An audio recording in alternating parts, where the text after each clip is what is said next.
Eropa resah, produk made in Indonesia mau dijegal dengan kampanye hitam lagi. Assalamualaikum warahmatullahi wabarakatuh. Welcome back to my YouTube channel Lebas Studio. Bagi mereka yang baru pertama kali melewati channel ini, saya mengucapkan selamat datang. Welcome to my YouTube channel. Selamat bergabung di channel ini.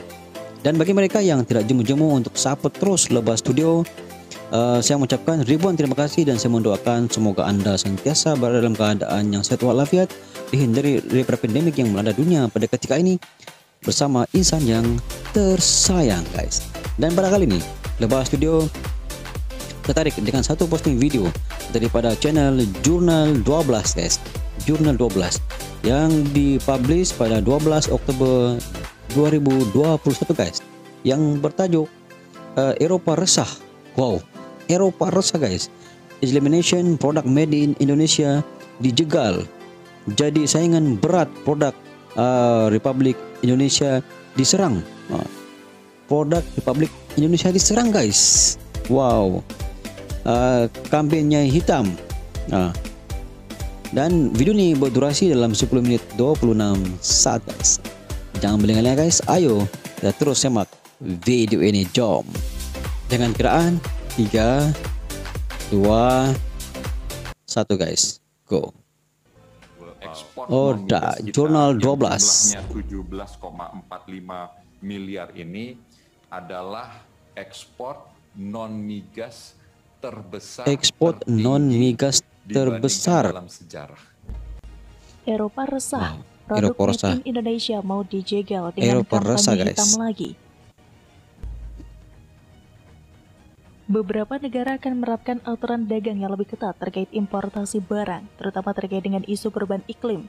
Barang-barang yang berasal dari negara berkembang harus memiliki standar ramah lingkungan. Menteri Perdagangan Muhammad Lutfi mengatakan kini banyak negara mulai memberikan standar tinggi untuk produk impor. Barang-barang yang akan diterima dengan syarat proses produksinya ramah lingkungan. Hal ini sudah banyak terjadi pada negara maju di Eropa. Menurutnya, negara-negara ini akan menerapkan tambahan pajak dan tarif untuk barang-barang yang tidak ramah lingkungan yang dinamakan Carbon Tax Adjustment. Dalam Indonesia Knowledge Forum 2021 pada Kamis 7 Oktober 2021, Lutfi menerangkan perusahaan di Eropa dianggapnya sangat environmental friendly, tapi barang di negara berkembang tidak environmental friendly. Wow. Sehingga produk dari negara berkembang seperti baja, semen, dan produk hulu lainnya diterapkan penyesuaian nilai pajak. Menurut Lutfi, hal ini adalah salah satu yang mengimpit atau menghalangi perdagangan Republik Indonesia. Bagi produk-produk Indonesia sendiri, Lutfi mengakui dirinya telah mengultimatum Duta Besar Uni Eropa agar tidak dikenakan Carbon Tax Adjustment. Iya, betul. Menurutnya, kalau sampai ada negara Eropa menerapkan hal itu ke produk Indonesia, Kementerian Perdagangan atau Kemendak akan menuntutnya ke Organisasi Perdagangan Dunia atau World Trade Organization atau WTO. Lutfi menjelaskan bahwa ia sudah menegaskan kepada Duta Besar Uni Eropa jika mengerjakan itu atau menerapkan carbon tax terhadap barang Indonesia, ia akan menuntut ke WTO. Di sisi lain, Lutfi memaklumi tren perdagangan saat ini memang menekankan ramah lingkungan. Kemendak pun sedang menyusun struktur baru agar produk ekspor Indonesia dibuat dengan proses ramah lingkungan. Lutfi mengatakan ini harus dilihat sebagai tren perdagangan. Jika tidak dilakukan pembenahan sejak awal, barang dari Indonesia akan mengalami cobaan yang berat di masa depan. Iya, betul. Oleh karena itu, Lutfi mengatakan saat ini pemerintah aktif membuat barang dari Indonesia menjadi yang lebih ramah lingkungan. Selain itu, pemerintah juga mulai mengkaji program voluntary carbon market. Mendak Republik Indonesia tersebut yakin Indonesia dapat menjadi salah satu game changer atau pemimpin pada rencana voluntary carbon market pada tahun 2060.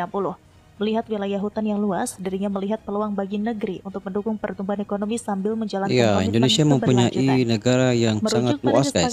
Paris atau Paris Hutannya yang masih lagi luas. harus memotong 29% Ekonomi gas masih emisi lagi rumah kaca pada tahun banyak yang belum diterukai, 2023. guys. Akan tetapi Lutfi Kekayaan melihat sumber alam berada di untuk melakukan Indonesia. percepatan. Lewat bantuan dari negara-negara lain, ia yakin Indonesia bisa mengurangi emisi lebih cepat dari waktu yang ditentukan. Lutfi menuturkan kalau Indonesia mendapat bantuan dari negara-negara lain bisa sampai 41%. Bahkan Indonesia bisa melaksanakan lebih dari 41%. Kalau untuk pengurangan hingga 0%, Indonesia mengikuti Tiongkok. Lutfi menggunakan Amerika dan Eropa sebagai contoh kasus. Dalam Paris Agreement, negara-negara yang berada di dua benua ini memasang target untuk mengurangi carbon footprint hingga 0 atau equilibrium. Meskipun progres yang dihasilkan oleh negara lain lebih cepat, Lutfi tidak khawatir. Alih-alih berlomba, ia ingin Indonesia melihat hal ini sebagai kesempatan. Ia juga mengatakan kalau voluntary carbon market jalan, ia yakin Indonesia bisa menjadi sumber likuiditas daripada karbon kredit tersebut. Kalau Indonesia bisa jadi penghasil likuiditas utama, Indonesia bisa jadi yang terdepan. Strategi ini tidak hanya dapat menjadi solusi bagi pemerintahan Indonesia yang selama ini berusaha untuk meminimalisasi penebangan hutan dan deforestasi. Lutfi memiliki proyeksi Indonesia bisa memperoleh keuntungan yang sama besarnya atau bahkan lebih jika hutan beralih menjadi voluntary carbon market yang berkualitas. Dalam upayanya, Kementerian Perdagangan atau Kemendak juga telah berdiskusi dengan Kementerian Lingkungan Hidup atau Kehutanan atau Kemen-LHK tentang peluang yang menanti di 2060. Sama dengan Tiongkok, wilayah hutan di Indonesia akan menjadi sasaran negara-negara di seluruh dunia. Wow. Lutfi juga menerangkan bahwa ia sudah berbicara bersama dengan Menteri LHK. Kalau diplomat Indonesia berhasil meyakinkan orang-orang di luar negeri dengan voluntary carbon market Indonesia, orang akan datang ke Kemen-LHK. Kali ini bukan untuk izin memotong, tetapi untuk menanam dan menjaga hutan. Hal ini akan menjadi terobosan yang luar biasa. Oh, Di Indonesia, potensi ekonomi digital dia diperkirakan coba untuk memulihkan semula hutan yang gak dikerupai, guys. $133 di tahun 2000. Oh, ini Presiden Bapak Jokowi. On the moon, cadangan devisa Republik Indonesia meroket lagi hingga 146,9 miliar dolar Amerika Serikat per September 2021. Perekonomian Indonesia kembali membawa kabar gembira. Pada bulan Agustus 2021 lalu, Badan Pusat Statistik atau BPS menyatakan Indonesia resmi keluar dari jurang resesi ekonomi. BPS melaporkan ekonomi Indonesia yang diukur tak hanya Indonesia, guys, bruto atau PDB resmi keluar daripada jurang ekonomi 7% dibandingkan periode yang sama tahun sebelumnya, year on year atau YOY pada kuartal 2 2021. Ini merupakan capaian terbaik sejak kuartal 4 2004. Realisasi ini membuat Indonesia keluar dari jurang resesi ekonomi. Di bulan September ini, jurang Bank resesi Indonesia ekonomi kembali mencatatkan posisi cadangan devisa atau CADEV 146,9 miliar dolar Amerika Serikat per September 2021.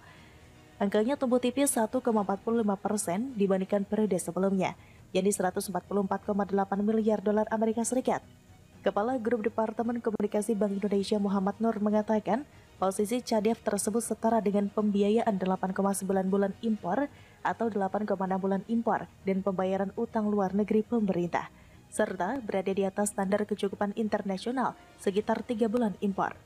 Dalam keterangan resminya pada Kamis 7 Oktober 2021, seperti dikutip dari CNN Indonesia, menurut Nur, Bank Indonesia menilai cadangan devisa tersebut mampu mendukung ketahanan sektor eksternal dan menjaga stabilitas makroekonomi dan sistem keuangan. Adapun peningkatan posisi cadangan devisa pada September 2021 dipengaruhi antara lain oleh penerimaan pajak dan jasa serta penarikan utang luar negeri pemerintah. Sambung Nur, Bank Indonesia memandang cadangan devisa tetap memadai didukung oleh stabilitas dan prospek ekonomi yang terjadi seiring dengan berbagai respons kebijakan dalam mendorong pemulihan ekonomi. Sebelumnya, Bank Indonesia atau BI juga telah mencatat posisi cadangan devisa pada akhir Agustus 2021 tercatat sebesar 144,8 miliar dolar Amerika Serikat. Angka ini meningkat drastis jika dibandingkan dengan posisi pada akhir Juli 2021 yang sebesar 137,3 miliar dolar Amerika Serikat. Kepala Departemen Komunikasi Bank Indonesia, Erwin Haryono mengatakan, posisi cadangan devisa tersebut setara dengan pembiayaan 9,1 bulan impor atau 8,7 bulan impor dan pembayaran utang luar negeri pemerintah, serta berada di atas standar kecukupan internasional sekitar 3 bulan impor.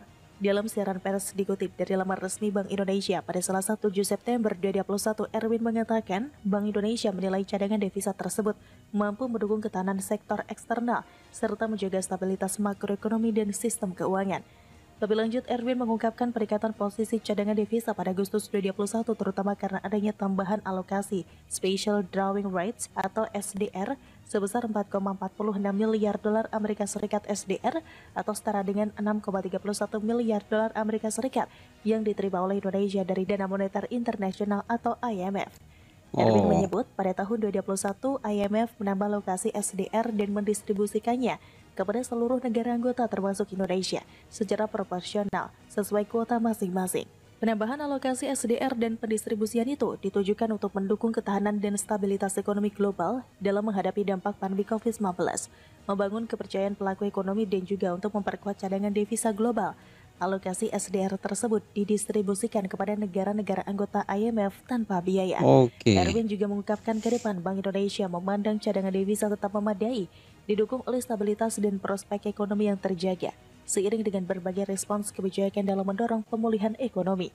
Di sisi lain, melansir dari detik.com, Menteri Keuangan Sri Mulyani Indrawati saat menghadiri sidang paripurna terkait tanggapan pemerintah terhadap undang-undang tentang pertanggungjawaban atas pelaksanaan APBN tahun anggaran 2020 pada Selasa 7 September lalu. Sri Mulyani menjelaskan jika konstruksi ekonomi yang terjadi di Indonesia pada 2020 lebih baik dibandingkan rata-rata konstruksi yang terjadi pada negara G20 yang minimal 4,7%.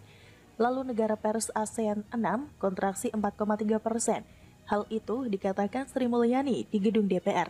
Kontraksi Indonesia 2,7%, salah satunya merupakan hasil dari upaya APBN 2020 yang dirancang responsif dan didukung oleh DPR. Dia menjelaskan peranan APBN ini sangat penting sehingga tanpa kerja keras dari APBN dan kebijakan fiskal, maka dampak ekonomi akibat pandemi ini akan jauh lebih besar. Sri Mulyani menambahkan pemerintah mengucapkan terima kasih atas dukungan DPR untuk Perpu nomor 1 tahun 2020 menjadi Undang-Undang nomor 2 tahun 2020. Hal ini membuat demokrasi di Indonesia berjalan sinergis dan harmonis tanpa mengorbankan kepentingan rakyat dan bangsa. Pemerintah juga mengucapkan terima kasih kepada Bank Indonesia yang responsif hingga akuntabel dalam membantu pemulihan perekonomian. Ia mengakui 2020 bukan situasi yang mudah. Pemerintah harus memutar otak untuk menangani pandemi COVID-19 dengan cepat. Mantan Direktur Pelaksana Bank Dunia tersebut pun menuturkan salah satu langkah yang sangat luar biasa yang harus ditempuh oleh pemerintah adalah dengan menerbitkan peraturan pengganti undang-undang atau Perpu nomor 1 tahun 2020 yang kemudian ditetapkan sebagai Undang-Undang nomor 2 tahun 2020 agar penanganan COVID-19 dan pemulihan ekonomi nasional dapat berjalan dengan. Demikianlah guys video daripada channel Jurnal 12. Kalau kita melihat secara keseluruhan dalam video ini, sebenarnya Indonesia mempunyai berbagai produk yang berada di luar negara, dan ini menjadikan negara-negara Barat mereka coba untuk mencegah perkembangan pemasaran produk Indonesia guys. Walaupun Indonesia juga turut serta untuk meningkatkan filter ataupun tapisan bagi produk luar masuk ke Indonesia guys. Dan ini menjelaskan bahwa tindakan pihak asing ini untuk mencegah ataupun menghalang produk Indonesia ini terus meluas di peringkat dunia, dan mereka akan sadar bahwa sekiranya mereka berbuat begitu, maka mereka pun akan menerima akibatnya guys. Apapun Indonesia memang mempunyai kekayaan sumber alam yang sangat luas dan juga mempunyai produk made in Indonesia yang sangat berkualitas tinggi guys.